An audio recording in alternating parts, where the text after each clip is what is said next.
வணக்கம். UG Tamil lesson. இதில் நம்ம தம்பிக்கு அப்படிங்கிறத கடிதத்தை வரதராசனாருடைய கடிதம் தான் பார்க்க போகிறோம். இதுக்கு முன்னாடி இருக்கிற காணொளியில் முதலாவது கடிதத்தை பார்த்தோம்.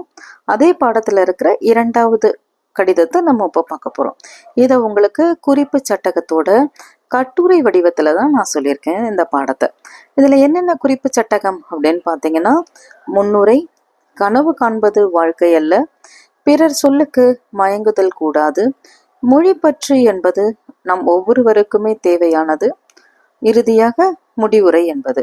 இந்த அடிப்படையில தான் நம்ம இந்த பாடத்தை அணுக போறோம். அதுல நமக்கு முதல்ல பார்க்க போறது முன்னுரை அப்படிங்கிறது.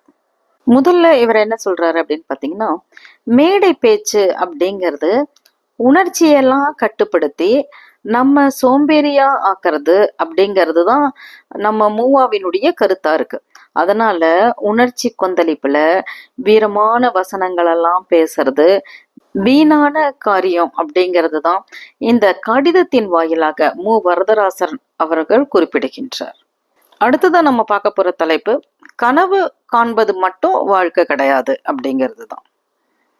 நம்ம எல்லாருமே என்ன கனவு கண்டுகிட்டு இருக்கோம் அப்படின்னா, திருக்குறள் சொல்லிதான் திருமணம் நடைபெறணும், கோயில்கள்ல பாத்தீங்கன்னா நம்மளுடைய தமிழ் மறைகள் தான் சொல்லணும், அதிகாரிகள் பாத்தீங்கன்னா தமிழை மதிப்பவங்களா இருக்கணும், ஆளுநர் பாத்தீங்கன்னா தமிழ்லே கையொப்பம் இடுறவரா இருக்கணும்.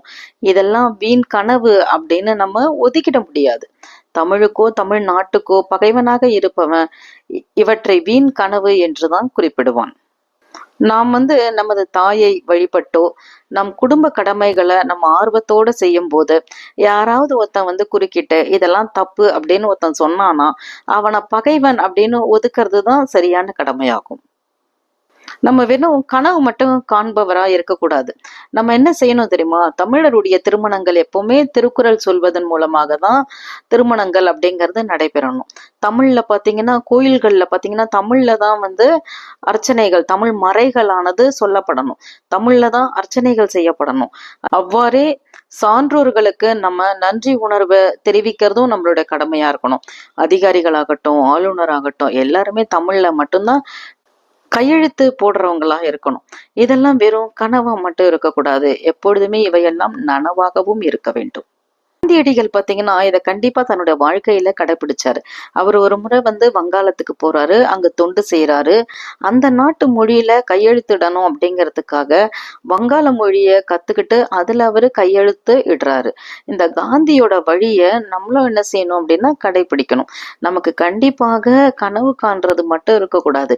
எல்லா இடங்கள்லயும் தமிழ் மொழி இருக்கணும் அப்படிங்கிறது கனவா மட்டும் இல்லாம அதை செயல்படுத்துவதற்கான நடைமுறைகளுக்கு நம்ம ஏதாவது என்ன செய்யணும், முயற்சிகளை மேற்கொள்ளுதல் வேண்டும். அடுத்த தலைப்பு என்னன்னா, பிறர் சொல்லுக்கு மயங்குதல் கூடாது. தமிழர்கிட்ட இருக்கிற மிகப்பெரிய குறை என்ன தெரியுமா? யாராவது ஏதாவது சொன்னா உடனே மயங்கிடுறது, மயங்கி நம்மகிட்ட இருக்கிற எல்லா ரகசியங்களையும் அவங்க கையில கூட்டிடுறது. இதை உணர்ந்துதான் அவங்க என்ன செய்யறாங்கன்னா திரும்ப திரும்ப நம்ம கையில எதையாவது ஒன்ன சொல்லி ஏமாத்திக்கிட்டே இருக்காங்க. அதனால நம்ம கண்டிப்பா பிறருடைய சொல்லுக்கு நம்ம மயங்கவே கூடாது. நம்மளுடைய முன்னோர்கள் எப்படி இருந்தாங்க தெரியுமா? உயர்ந்த கொள்கைகள் அதை உணர்ந்து உணர்ந்து தலைமுறை தலைமுறையா நல்லா பண்பட்டு வந்தாங்க. அதை யார் சொன்னாலும், யார் சொல்கின்றவர் யாரு, அது உண்மைதான் சொல்றாங்களா இல்ல நம்மளை ஏமாத்துறதுக்காக சொல்றாங்களா, இதெல்லாம் நம்ம ஆராய்ந்து பார்க்காம அவங்க சொல்றத உண்மைன்னு நம்பி நம்ம வாழ தொடங்கி விடக்கூடாது.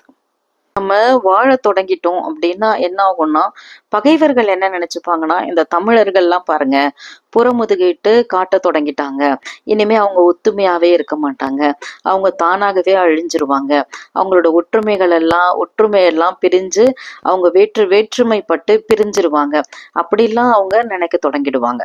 அதனால பகைவர்கள் மகிழ்ச்சி அடைகிற மாதிரி நமக்குள்ள நம்ம ஒற்றுமை இல்லாம எப்பவுமே இருக்கக்கூடாது.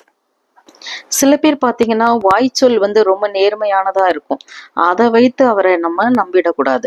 அவருடைய வாழ்க்கை எப்படிப்பட்டது அப்படிங்கிறத வைத்துதான் நம்ம அவரை நம்பணுமே தவிர, அவர் வாய்ச்சொல் வீரரா இருக்கலாம், ஆனால் அவர் வாள் வீச மாட்டார். அதனால அப்படிப்பட்டவர்களை நம்ம எப்பவுமே நம்பவே கூடாது. அடுத்த தலைப்பு பாத்தீங்கன்னா, மொழிப்பற்று என்பது தேவை. ஒவ்வொருவருக்குமே மொழிப்பற்று என்பது தேவையானது. மொழியால் இனம் அமைவதும் நாகரிகம் அமைவதும் நாடு அமைவதும் நாட்டின் அமைப்புக்கு துணையாக இருப்பதும் உலகம் அறிந்த உண்மைதான். இவற்றையெல்லாம் பொய்ன்னு உபதேசம் செய்கிறவங்கள நம்மை பற்றி நல்லெண்ணம் இல்லாதவங்க தான். வல்லரசு நாடுகள் இருக்கு பார்த்தீங்களா, அவங்க என்ன செய்யணும்னா நாட்டுப்பற்றையும் இனப்பற்றையும் இந்த பொருள் பற்றையும் அந்த வல்லரசுகள் கைவிட்டுடுச்சு அப்படின்னா உலகம் என்ன செய்யும், ஒரு குடும்பமா வாழ தொடங்கிடும். அப்போ குறுகிய நாட்டுப்பற்று அங்க என்ன செஞ்சிடும், ஒழிஞ்சிரும். அப்படி ஒழிந்தெடுத்து அப்படின்னா யாதும் ஊரே யாவரும் கேளிர்னு நம்ம கணியன் பூங்குன்றனார் சொன்னார் இல்லையா, அந்த பொது பாடத்தை வாழ்ந்து காட்ட தொடங்கிடுவாங்க ஒருத்தருமே. அதுல நம்ம தமிழர்களும் முதன்மையானவங்களா இருப்பாங்க. தமிழர்கள் அடுத்தவங்க சொல்றதை கேட்கின்ற அறிவில்லாதவர்களா எப்பவுமே இருக்கக்கூடாது. உலகம் ஒரு குடும்பமா அன்பா வாழ கற்றுக்கொள்ற வர தமிழனுக்கு தற்காப்பு உணர்ச்சி அப்படிங்கிறது கண்டிப்பா தேவைதான். தமிழர்களை கடமை பற்று உடைய செயல் வீரர்களாக ஆக்க வேண்டியது நம்ம ஒவ்வொருவருடைய கடமை. இறுதியா நம்ம பார்க்கறது முடிவுரை. இன்று தமிழருக்கு வேண்டியது அன்றாட கடமையை பற்றிய ஆராய்ச்சி. மொழி பற்றையும் நாட்டு பற்றையும் செயலில் காட்ட முனைவதே சிறப்பு அப்படின்னு சொல்றாரு நம்மளுடைய மு வரதராசனார் அவர்கள்.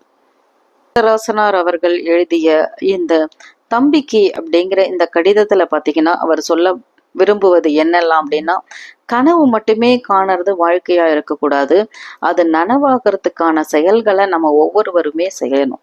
அதோட பிறருடைய சொல்லுக்கு மயங்கி அடுத்தவங்க சொல்ற எல்லாத்தையும் செய்யணும் அப்படிங்கிறதெல்லாம் அவசியம் இல்லை. நாம் அறிவுக்கு அது சரி என்று தோன்றினால் அவற்றை நாம் முழுமையாக செய்தல் வேண்டும். ஒவ்வொரு மனுஷனுக்குமே மொழிப்பற்று அப்படிங்கிறது தேவைதான். அதோட சேர்ந்து மனிதனுக்கு நாட்டுப்பற்று அப்படிங்கிறதும் இருக்கணும். எனவேதான் கணியன் பூங்குன்றனார் யாதும் ஊரே யாவரும் கேளீர் அப்படின்னு சொன்னாரு. எனவே இதையெல்லாம் வைத்து நம்ம தம்பிக்கு அப்படிங்கிற 2வது கடிதமானது எழுதணும். உங்களுக்கு இந்த காணொளி ரொம்ப பயனுள்ளதாக இருக்கும் அப்படின்னு நான் நினைக்கிறேன். உங்களுக்கு இந்த காணொளி பிடிச்சிருந்தது அப்படின்னா லைக் பண்ணுங்கள், ஷேர் பண்ணுங்கள், சப்ஸ்கிரைப் பண்ணுங்கள். மற்றொரு காணொளி வழியாக உங்களை சந்திக்கின்றேன். நன்றி.